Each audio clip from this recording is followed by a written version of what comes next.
kang mag-alala, hindi ka mamamatay. Kaya lang masakit.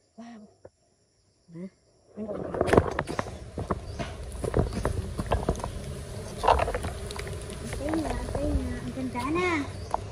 Oo, alis na ako. Alis na.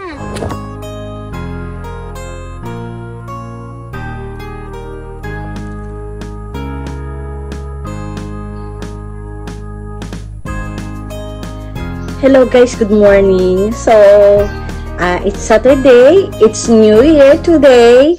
February 10 at Chinese New Year. So, kumbaga sa negosyo magpapasalta tayo and at the same time, it's a double purpose kung bakit tayo pupunta sa farm. Kasi itong lips ko guys, ito isa, dalawa, saka yung taas, ay meron siyang singa. Guys, pupunta tayo ngayon sa farm. Kahit medyo umulan kanina, I believe na magiging maganda ang panahon. Magbubukas tayo ng colony kasi kukuha tayo ng pollen at the same time ng propolis at ng konting honey mula sa stingless bees. Dito tayo sa bahay ni Kapitana Millet, Kapitana ng Bulusan. At pumunta tayo dito dahil may dumayo daw dito na taga Lazareto.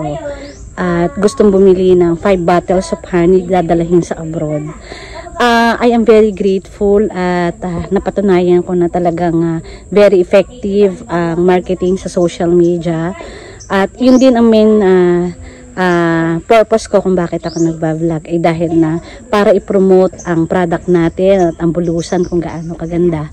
So guys, ituturo ko kayo dito, makikita nyo dito, ang ganda ng klima dito sa Bulusan. So marami ditong mga puno na lansones, makikita nyo dito sa lugar ni Kapitana Millet, siya ang kapitana ng Bulusan. Talagang ang feeling ko dito parang nasa Tagaytay ka dahil ng malamig dito kasi very high elevation kasi itong lugar na ito. Ika nga ay lubog na ang Bulusan at bago lumubog ang Bulusan. Lubog na ang Kalapan sa baha pero ang Bulusan kailanman ay hindi mababahaan kasi mataas siya, elevated ang lugar na ito kaya malamig din. At yung nasa na-preserve pa ng Bulusan yung maraming puno at talagang ideally ay napakaganda ng lugar na ito para sa farming. So ito rin ang dahilan kung bakit dito tayo nakabili ng lote, although ito ay ang tatay namin talaga ang nag-initiate kung bakit nakabili-bili ako dito ng lote. So guys, ipapakita ko sa inyo ang lugar ni Kapitana. Maliit silang kubo dito, ang receiving area nila dahil alam mo naman, taong politiko, marami silang ano. So guys, tingnan nyo, mas ipofocus ko ang camera sa kung anong meron sila dito sa kanilang lugar. At sige, tingnan natin, samahan nyo ako.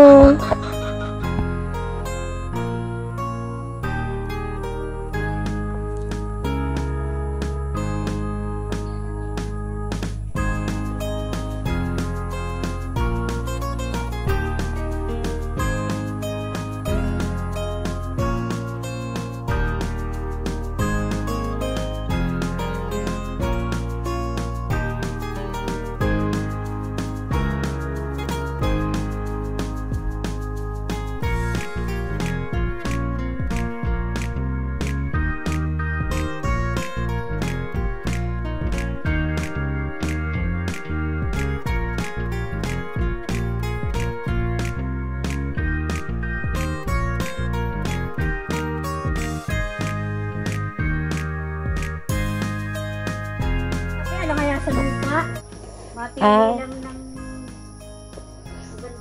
Ay, may lugar na sa madidilim, sa malamig, doon makatara ang mga ahas, lalo na dito, ang daming ahas na pula.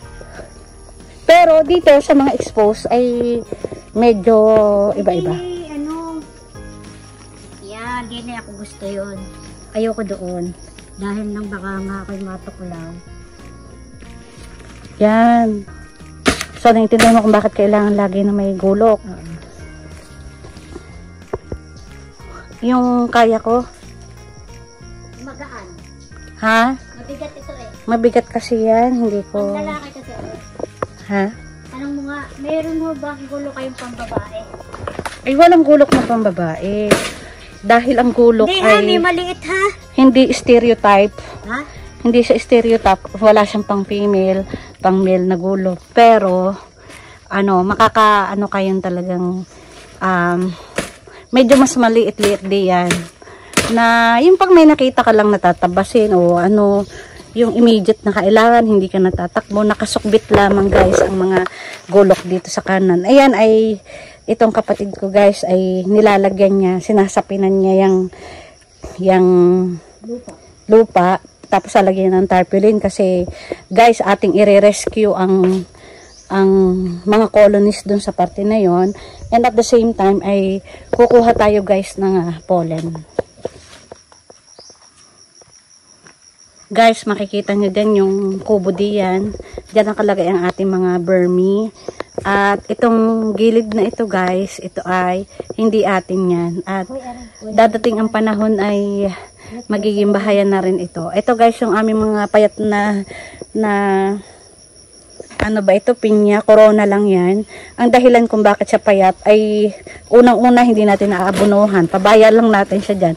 And at the same time, corona siya. Pangalawa, nalililiman. Favorite ng pinya ang 100% pusa.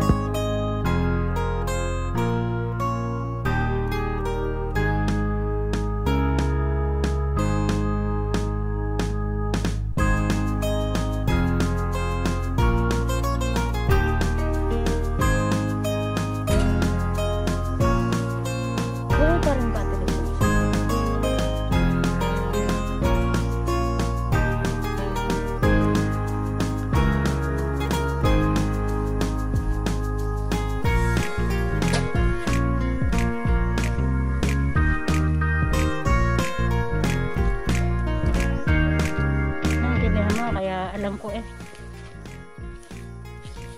i-rescue natin okay. Pero may makukuha ka dyan kahit pollen. Meron ba? Matapang. Meron ba yan? Tadama nun yung parang langgam. Hindi ba? Ay! Naku, Ate Luz. Yung hantik. Yung hantik kasi. Ayun. Buhatin mo, tanggalin mo siya. Saka ilagay. Ilagay mo lang siya dito. Hindi mo yan matatanggal. Alisin mo. Ilagay mo lang dito. Dito. Yan. Aray! Ang sakit ng ugat! Ayan. Hindi mo siya magagawa. Huwag kang mag-alala at hindi ka mamamatay. Kaya lang. Sa haba ng panahon na I almost stay here for 12 years, naintindihan ko na kung anong mga kalaban dito sa bundok. Kagaya niyan, ang mga hantik, anay, grabe. Hornet. Ang grabe ng ngipin yan, ano yan, hantik? No. Wait. Sabi po. Tatay. Hindi mo naman ako tatay. Ito palaban. Nadali ang aking kamay. Sabi, walang hiya ka ha. Ay, yung isa, bumagsak na rin. Ano kaya yun?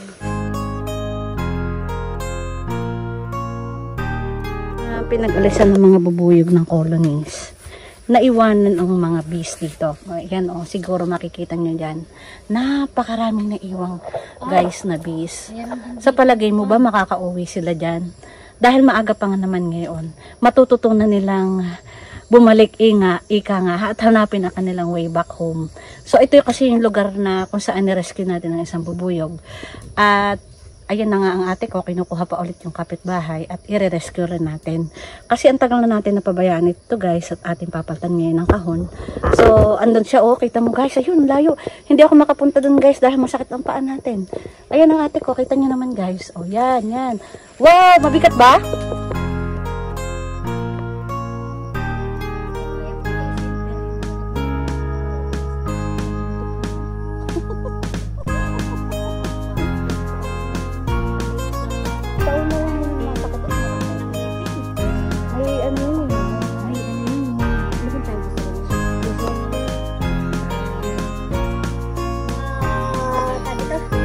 Magpugad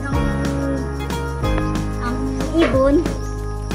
Ay, titignan mo rin, may ahas minsan yan. Milk snake.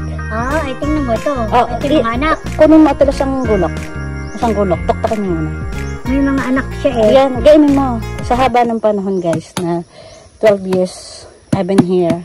Alam ko na kung paano mag-calculate ng risk.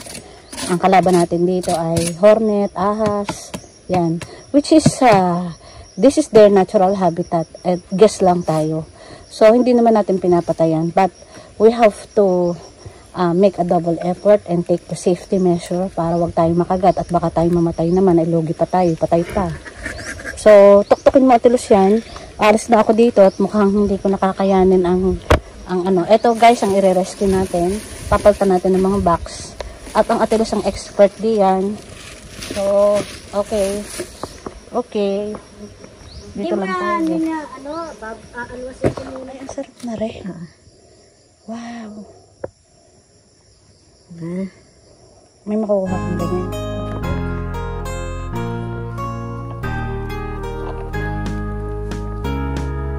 Hi guys. Yun ang sakripisyo na. Pahinging usok. Diyos ko Lord. Yan, iwan mo dyan. Huwag kang lumapit sa akin. Bumigay na ang Ha? Bumigay na ang ate. Diyos ko Lord. Aray ko po. Aray ko. Ay, luha naman. Ay, luha naman eh. Diyos ko po. Ay, nagkayap sa ulo ko. Ay, sus mio. Ay, that was tough. Pero anyhow, ang sakit eh. Nangagat sila. Aray ko po, Diyos ko po. Ay, Diyos ko Lord. Alam yata ng mga bubuyog na ito na hindi ako naligo bago pumunta din eh. At tulos alas 12 na, gutom na ako. Hi guys. Ito, pakikita ko sa inyo yung natapos kong trabaho dahil ng dati si Mang Dario kasi ang gumagawa nitong itong trabaho ko na ito, itong ginagawa ko ngayon ay wala na nga siya. Oh my God! Aray ko! Oh my God! I need usok. Wait. Oh my God. I need usok. Hindi. Gusto na ganito, pangpakalma lang to sa mga bubuyog. Ito guys, kita nyo, yeah? Okay. Amoy na nila yan. Pag naamoy ka na nila na ganyan, ay nasisedate sila. Tapos parang ayaw ka na niyang lapitan kapag ganyan. Napakahirap maging beekeeper guys. Actually, taon na rin na hindi ako gumagawa niyan. Pero I already have transferred all the knowledge and the information that I have developed and kept for many years. At ngayon nga ay hindi tayo makalapit dun kay Ate Los. Subukan natin guys lumapit ha. Pakikita ko sa inyo ang sakripisyo ng isang beekeeper. Anyhow, kailangan lang natin ng kailangan natin may smoker tayo. Wait. Okay. Hoy. O, tingnan mo Hindi tayo makalapit guys. Ang sakit. Okay. Anyhow. Sayang. Itatak ka. Oh my God. Hi, i-vlog mo May nakuha akong honey, tinan mo Dali, para alam nila kung saan galing ang honey. Ayok na. Ayaw. Okay. Siya, jet gawa na po Okay. Pero mabait naman sila. But that... Muli, nagpapasalamat. Ito si Soxy Mendoza at have a good day.